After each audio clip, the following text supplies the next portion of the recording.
The Mutual Broadcasting System presents The Mysterious Traveler, written, produced, and directed by Robert A. Arthur and David Cogan, and starring tonight two of radio's foremost personalities, Adelaide Klein and Mason Adams, in an original radio drama titled The Visiting Corpse.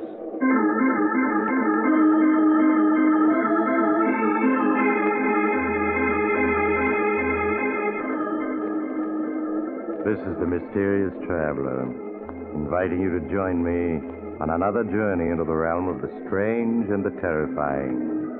I hope you will enjoy the trip, that it will thrill you a little and chill you a little.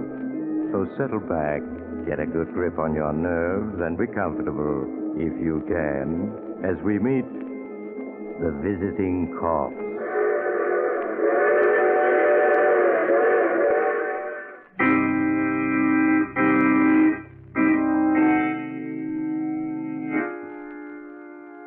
Our story begins late one night in the modest suburban home of Albert Jordan. Albert, a mild-looking man in his early 30s, is tossing restlessly in his sleep.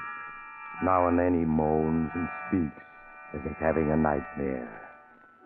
No, leave me alone. I don't want to hear anymore. Leave me alone. Can't pull the wool over my eyes, Albert Jordan. No. I'm onto your way. No. To think my only child was foolish enough to elope with you. No. Poor Louise. There were so many men eager to marry her, and she had to be tricked into marriage by you. Oh, leave me alone. Leave me alone. Darling, wake up. What is it? What? Oh, Louise. Oh, you were having a nightmare, dear.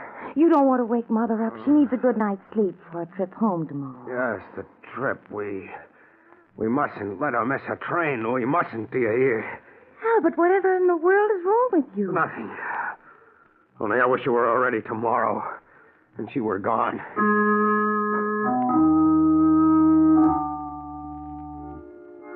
You sure you have everything, Mother? Yes, Louise, dear. Now, don't forget to ship my trunk. Now, the express man will be here to pick it up this morning, Mother. Thank you, darling. It's almost 9 o'clock, Mother. You'll miss your train. I have never missed a train in my life.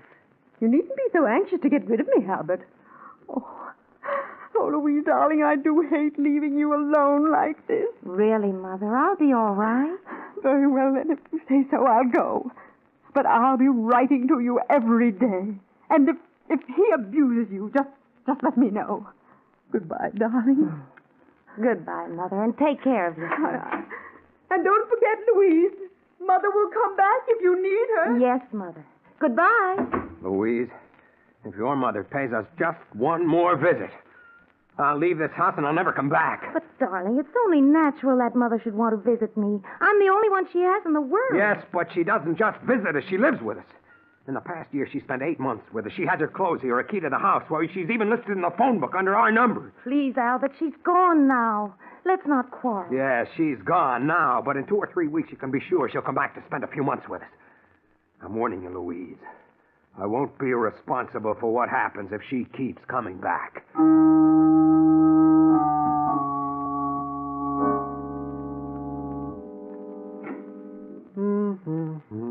Now, let me see. Send off the trunk. Well, that's one job I can enjoy doing.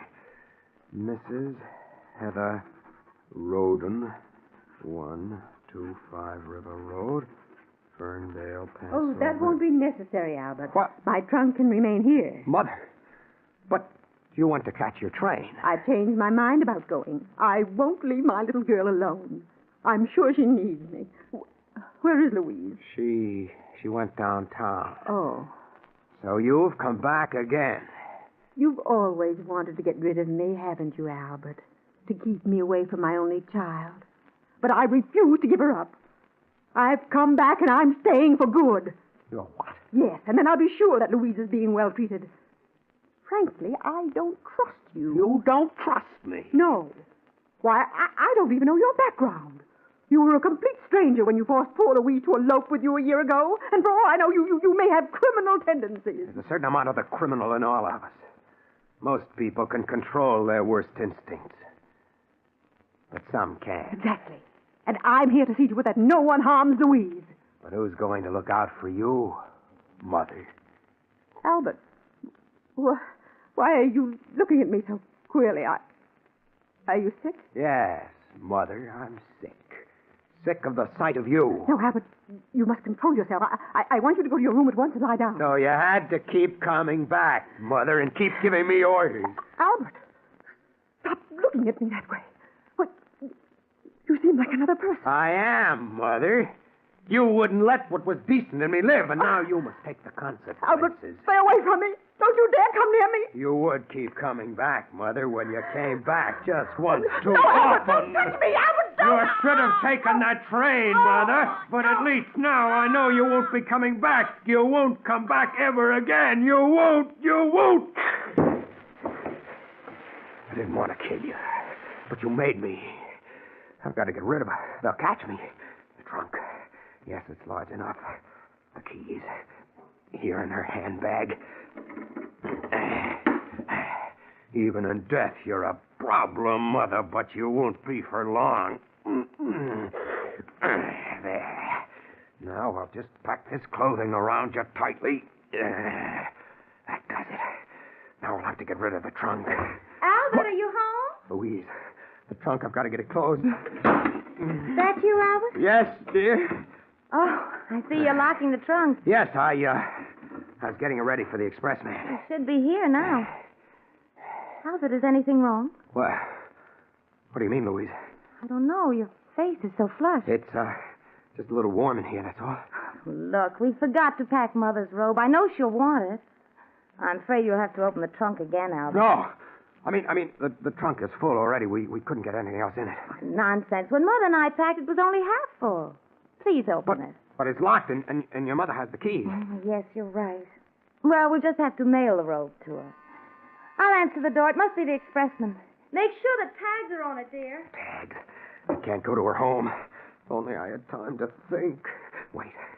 Yes, that's the only thing to do. I'll make out new tags.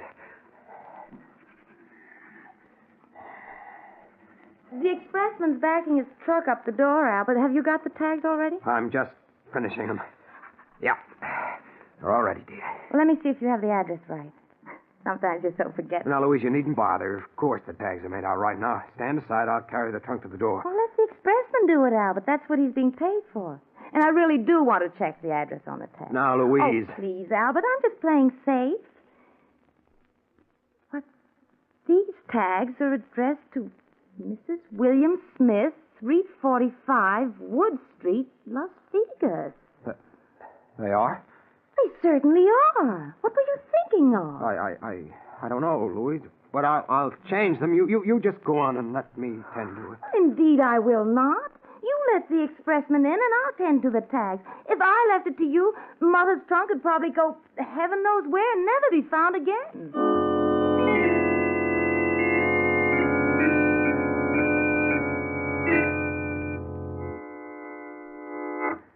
Albert, I'm really worried. Worried, Louise? It's a week now, and no word from Mother. She said she'd write every day. Nah, dear, maybe she's been too busy to write. Too busy? You know Mother doesn't do anything. No, there's something wrong. I feel But it. you mustn't worry, Louise. I'm sure that she's all right. Oh, I'll answer. I'll come with you. Maybe it's a special delivery letter from Mother. Good morning. I got a trunk for you folks. Why, it's Mother's trunk. Why, yes. You've always wanted to get rid of me, Albert, to keep me away from my only child. But I refuse to give her up. I've come back, Albert, and I'm staying for good. No. What'd you say, Albert? Hey? Nothing? Lady, the trunk. Oh, bring it in, won't you, please? Okay. There you are. I don't understand. Why should Mother send her trunk back to us? Would you mind signing for Mr. Jordan? Oh, yes, all right. Here you are. Thanks. Bye. Albert, I can't understand why Mother shipped her trunk back to us, and without even writing a word about it. Well, I'm going to put an end to this guessing. What are you going to do? I'm calling Mother. Hello, operator? I want to put through a call to Ferndale, Pennsylvania. The number's 223. Yes, that's right. My number's Riverdale 7745. Thank you. Why bother phoning, Louise? I'm sure there's a letter on the way. I've waited long enough for one. Albert, why do you keep staring at the trunk so? What? Oh, was I? What's wrong with you, Albert? This past week you've been so jumpy. Oh, hello? Hello, Sarah. This is Louise calling. How are you? Oh, I'm fine, thank you. Is my mother there? What? Are you sure? So that's why you shipped the trunk back? No, thank you, Sarah. Albert, Sarah says that Mother never arrived home. She hasn't been there this past week. Was Sarah the one who shipped the trunk back? Yes. She thought Mother decided to stay with us longer and need her clothes. Albert, where can she be? Oh, Louise, I'm sure that she's all right. All right. She's been missing a week. How could she be? I'm going to call the police.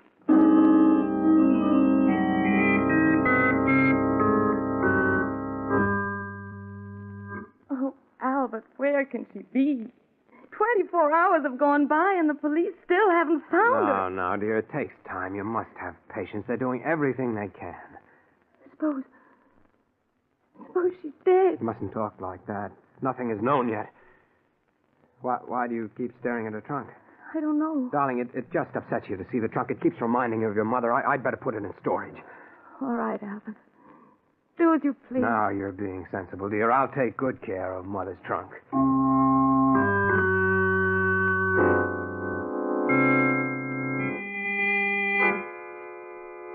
That very afternoon, Albert took the trunk to the express office. He shipped it away again, this time to a non-existent address in California. He also gave a false return address, so he was quite sure it would never come back to bother him again. Look, darling, I brought you some flowers. Here's a little present. Thank you, Albert. It's very nice. Louise, your mother has been missing 5 weeks now. You can't go on this way. You'll have a nervous breakdown. Albert, where can she be? Why can't the police find her? Darling, if she hasn't been found in 5 weeks, I'm afraid there's no hope. Louise, you must resign yourself to her loss. Oh, I'll answer it, dear. You just sit here and rest. All right, Albert. Yes? Good evening. I got something here which I believe belongs to you. Belongs to me? Yes, a trunk. A trunk? Yes. Ever since it came into the depot a couple of days ago, I've been trying to locate the owner, and I've been having quite a time of it.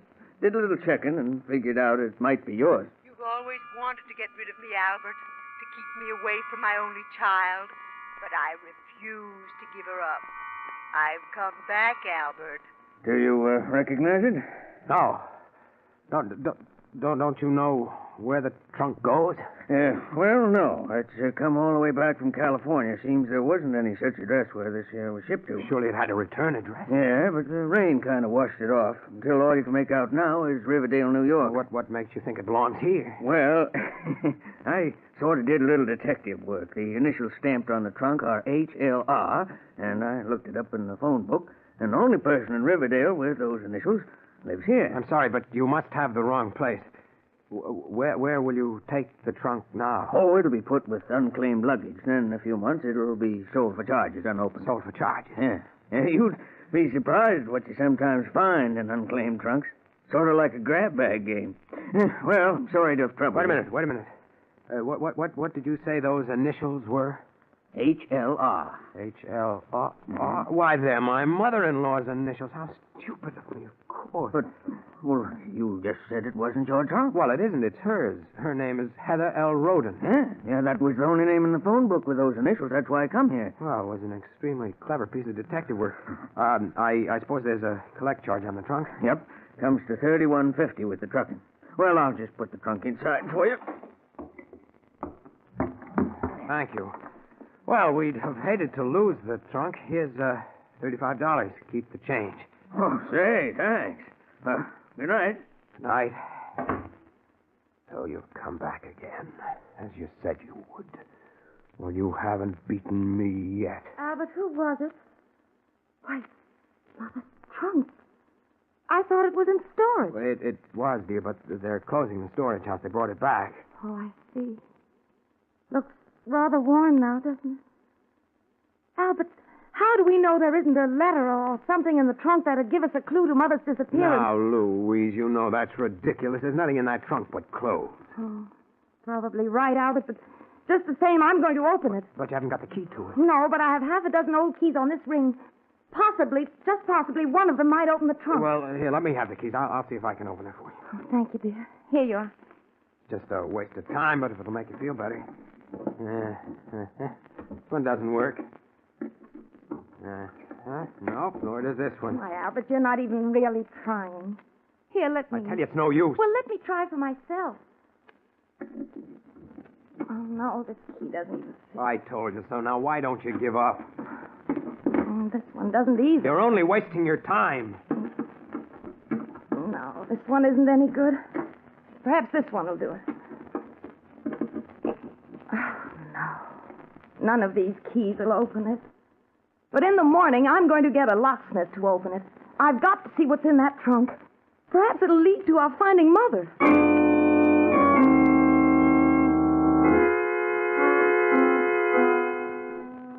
So she's going to get a locksmith in the morning, is she?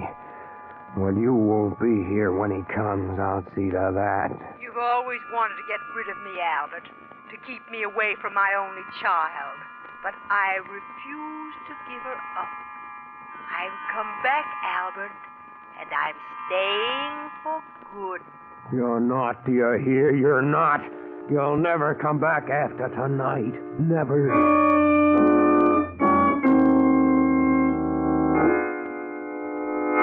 Pardon me, miss, but you store trunks here, don't you? Why, yes, sir. This is the largest storage house in New York. Do you wish to store that trunk you just brought in? Yes, please. May I have your name? Williams. John Williams. And the address? 313 Maple Street. Mm-hmm. What city, please? Baltimore, Maryland. Okay. Now, the charge for the trunk will be $4 a month. How many months do you want to store it? How many months? Well, let me see how much money I have. I've only $8 with me. Well, that'll pay for 2 months, then. If you want to keep it here longer, you can mail us your check. Yes, I'll do that. Okay. Here's your receipt, Mr. Williams. Thank you. Good night.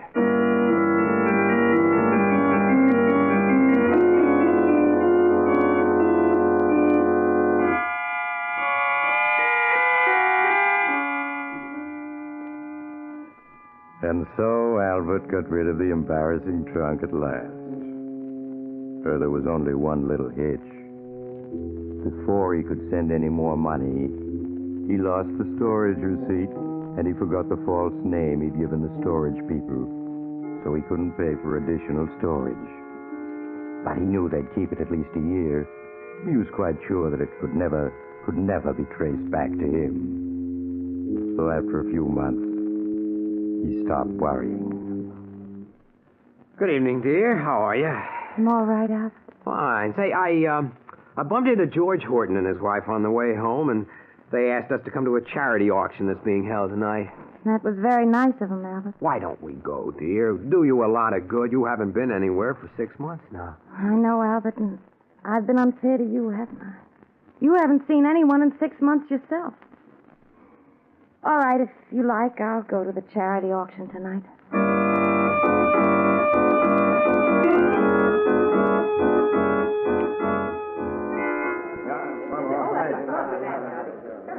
All right, ladies and gentlemen.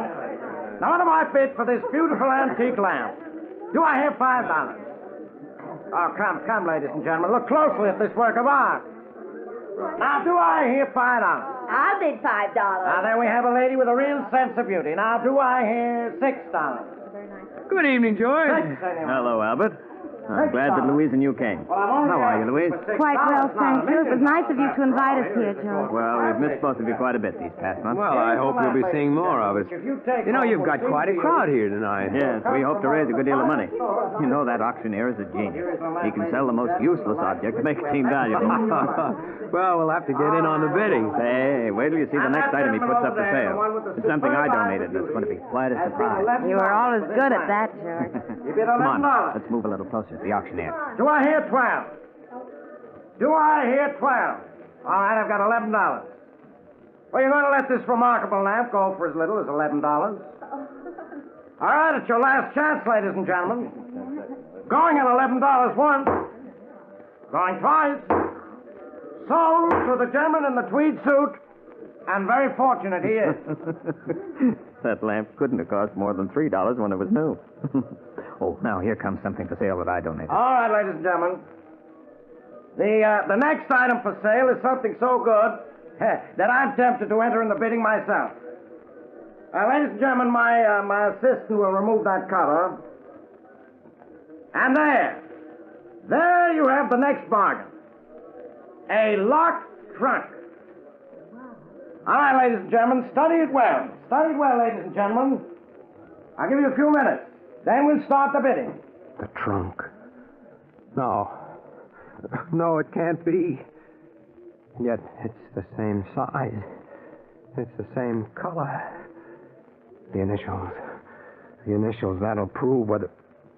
No. No, they seem to have been rubbed off.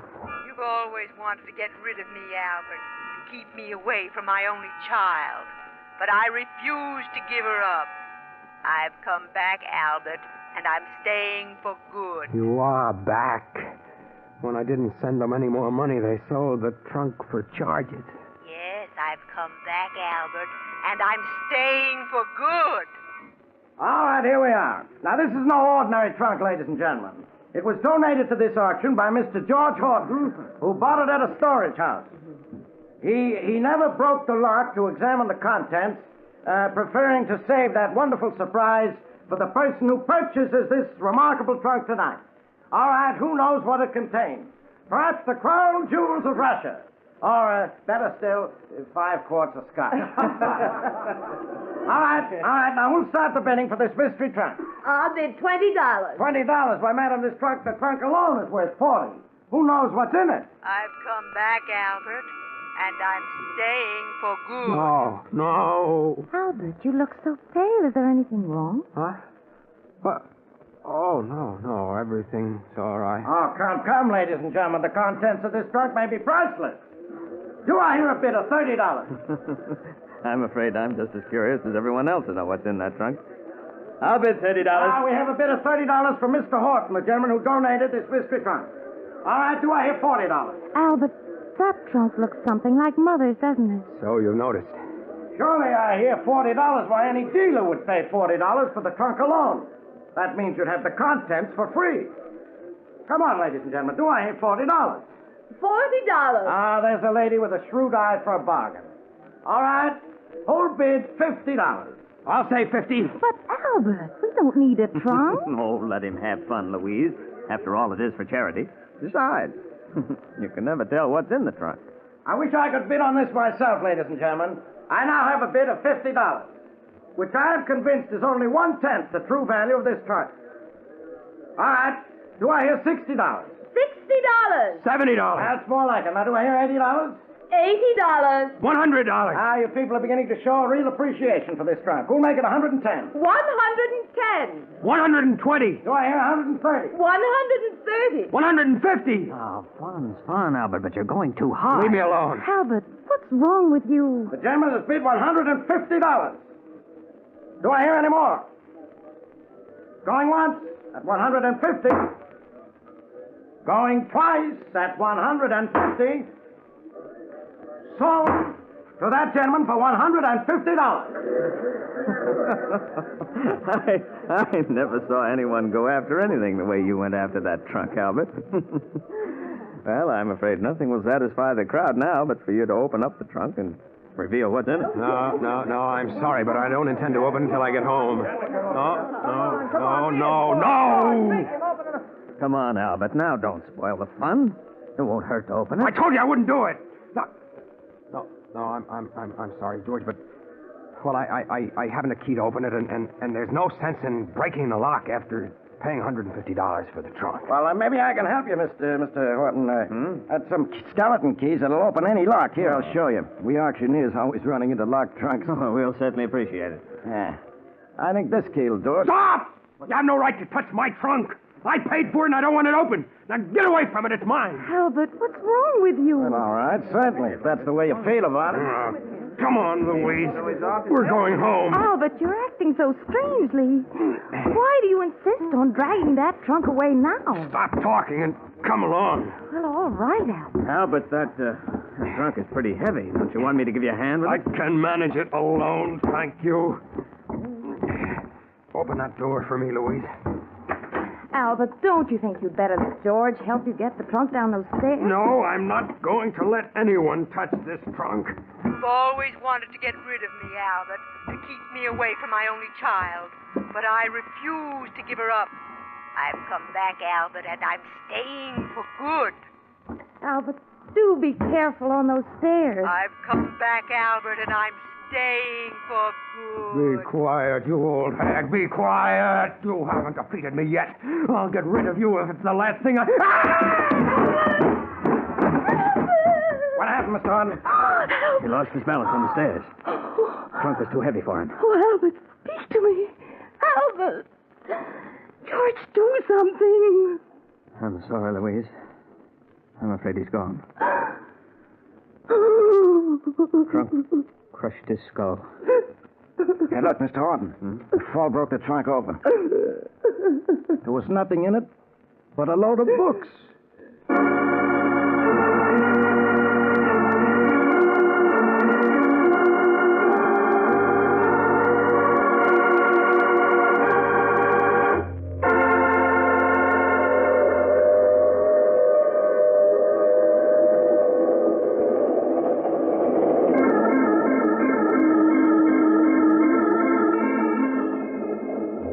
This is the Mysterious Traveler again. Did you enjoy our trip?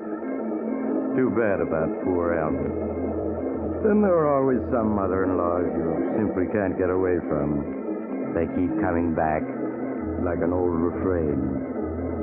Oh, well, Albert's now a free man. Unless, of course, he's being haunted on the other side. Now, I recall another case in which a young man who woke up to find himself dead decided that... Oh, you have to get off here. I'm sorry. But I'm sure we'll meet again. I take this same train every week at the same time.